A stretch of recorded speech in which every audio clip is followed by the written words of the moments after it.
اس وقت یہ ہے کہ اصل نماز یہی ہے، یہ سورہ فاتحہ۔ چنانچہ میں آپ کو حدیث سنا رہا ہوں جو صحیح بخاری میں بھی ہے، صحیح مسلم میں بھی ہے، جامع ترمذی میں بھی ہے، سنن ابی داود میں بھی ہے، سنن نسائی میں بھی ہے، اور بہت سی کتابوں میں موجود ہے۔ اور یہ عن عبادہ بن صامت رضی اللہ تعالی عنہ، حضرت عبادہ بن صامت سے ہے مرفوعا کہ حضور نے فرمایا لا صلاۃ لمن لم یقرأ بفاتحۃ الکتاب، اس شخص کی کوئی نماز نہیں ہے جس نے کہ سورہ فاتحہ کی تلاوت نہیں کی۔ اب اس سے ہمارے ہاں ایک بڑا اختلاف پیدا ہوا، وہ نوٹ کر لیجئے۔ ایک رائے یہ ہے آپ اگر علیحدہ نماز پڑھ رہے ہیں تو ظاہر بات ہے کہ آپ کو ہر رکعت میں خود پڑھنی ہی پڑھنی ہے سورہ فاتحہ۔ جب باجماعت پڑھ رہے ہیں اب کیا شکل ہو؟ امام پڑھ رہا ہے سورہ فاتحہ تو کیا مقتدی کو بھی پڑھنی چاہیے؟ اس حدیث میں جو الفاظ کی شدت ہے اس کی بنا پر رجحان یہ ہوتا ہے کہ یقیناً اس صورت میں ہر شخص کو لا صلاۃ لمن لم یقرأ بفاتحۃ الکتاب، جس نے کہ فاتحہ کی تلاوت نہیں کی، قرأت نہیں کی، اس کی کوئی نماز ہی نہیں۔ تو یہ موقف ہے امام شافعی کا،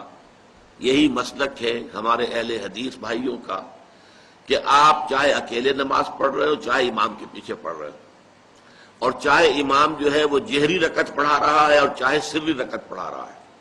خاموشی والی رکعت سورہ آپ کو معلوم ہے کہ نماز جو ظہر اور عصر کی ہے تو چاروں رکعتیں جو ہے وہ سری ہے، مغرب کے اندر آ کر دو جہری ہیں ایک سری ہے، عشاء میں آ کر دو جہری ہیں دو سری ہیں، سورہ اور نماز فجر کے اندر دونوں جو ہیں وہ جہری ہیں۔ تو چاہے جہری ہو چاہے سری ہو آپ کو بھی لازماً جو مقتدی ہے اسے بھی سورہ فاتحہ پڑھنی ہوگی۔ اب اس کے لیے انہوں نے یہ طریقہ جو ہے تلقین کیا ہے کہ امام تیزی سے نہ پڑھے، رک رک کر پڑھے الحمدللہ رب العالمین، اس کے بعد اتنا وقفہ دے دے کہ جو مقتدی ہے وہ بھی کہہ لے اپنے دل میں یا پڑھ لے الحمدللہ رب العالمین الرحمن الرحیم۔ تو یہ رک رک کر پڑھنا، خاص طور پر اگر آپ کو موقع ہوا ہو کسی اہل حدیث امام کی امامت میں نماز ادا کرنے کا تو آپ دیکھیں گے کہ بڑا فرق ہے۔ ہمارے جو حنفی امام الحمدللہ رب العالمین الرحمن الرحیم مالک یوم الدین ایاک نعبد و ایاک نستعین، چار آیتیں جو ہیں وہ بھی ایک ساتھ میں پڑھ جائیں گے، لیکن یہ کہ عام طور پر جو اہل حدیث حضرات ہیں وہ رک رک کر ٹھہر ٹھہر کر پڑھتے ہیں، ترتیل کے انداز میں پڑھتے ہیں۔ یا پھر دوسری شکل انہوں نے ایک اور کی ہے، یہ آپ سعودی عرب میں جب کبھی نماز پڑھیں گے اور آپ پڑھی ہو آپ نے تو وہاں آپ دیکھیں گے کہ امام جو ہے وہ سورہ فاتحہ پڑھنے کے بعد کوئی 1 منٹ جو ہے خاموش رہتا ہے تاکہ آپ اب جو مقتدی ہیں وہ اس وقفے میں وہ اب سورہ فاتحہ پڑھ لیں، پھر وہ قرات کرے گا، کوئی اور آیات اس نے شامل کرنی ہے تو بعد میں شروع کرے گا، درمیان میں وقفہ ہوگا۔ لیکن ایک مسلک یہ ہے، اور یہ مسلک جو ہے یہ در حقیقت قرآن مجید کی ایک آیت کے اوپر مبنی ہے۔ سورہ اعراف کے آخر میں فرمایا گیا وَإِذَا قُرِئَ الْقُرْآنُ فَاسْتَمِعُوا لَهُ وَأَنصِتُوا، جب قرآن پڑھا جا رہا ہو تو توجہ سے اسے سنو، خود خاموش رہو۔ اب یہ قرآن مجید کی آیت ہے، اس کے بنا پر ایک رائے یہ ہے کہ آپ امام کے پیچھے سورہ فاتحہ نہیں پڑھیں گے، پڑھا جا رہا ہے سنو اس کو، خود خاموش رہو۔ اور اس کے لیے وہ دلیل دیتے ہیں کہ یہ شکل ایک وفد کی سی ہے، جیسے کسی بڑی شخصیت کے پاس اگر آپ کا کوئی وفد جاتا ہے، 8-10 افراد ہیں،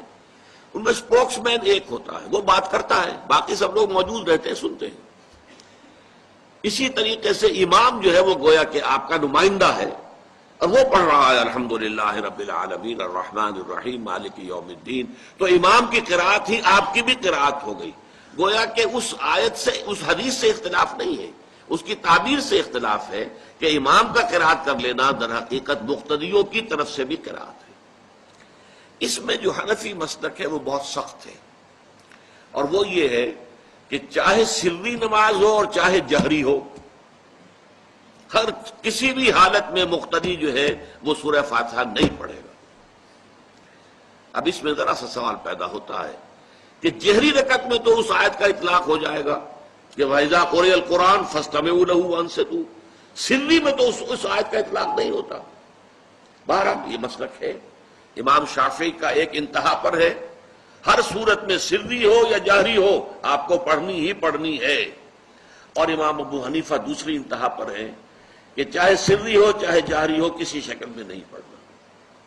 امام مالک کا مسلک ہے درمیان میں، اور میں اس میں کوئی جھجک محسوس نہیں کرتا کہ میں آپ کے سامنے عرض کر دوں کہ میں اس پر عمل پیرا ہوں۔ وہ کیا ہے؟ جہری نماز میں خاموش رہو اور سنو۔ اس آیت کا اطلاق ہو جائے گا جب بلند آواز سے پڑھ رہا ہے امام تو پوری توجہ، فاستمعوا لہ، اپنی پوری توجہ کو اس کے سننے کے اوپر مرکوز کر دو اور خود خاموش رہو۔ سری رکعت میں البتہ جبکہ وہ بھی خاموشی سے پڑھ رہا ہے، آپ بھی خاموشی سے پڑھ رہے ہیں۔ بہرحال ان چیزوں میں میں نے یہ سب کچھ بیان کیا ہے تو اس سے جو میرا مقصود ہے وہ یہ ہے کہ معلوم ہو جائے کہ اس میں کوئی بڑی بنیادی بات نہیں ہے، نہ یہ کہ جو حنفی ہیں وہ اس حدیث کا انکار کرتے ہوں کہ لا صلاۃ لمن لم یقرأ بفاتحۃ الکتاب، کیسے وہ انکار کریں گے، اور نہ ہی کوئی جو حنبلی ہے یا اہل حدیث ہے وہ قرآن کی اس آیت کا اختلاف سے جو ہے وہ اختلاف کر سکتا ہے کہ اذا قرئ القرآن فاستمعوا لہ وانصتوا، لیکن یہ کہ اس کے پھر اس سے جو احکام کا استنباط ہے اس میں اختلاف ہو جاتا ہے، تو اس کو نہیں سمجھنا چاہیے کہ یہ کوئی بہت بڑی اہمیت والی بات ہے۔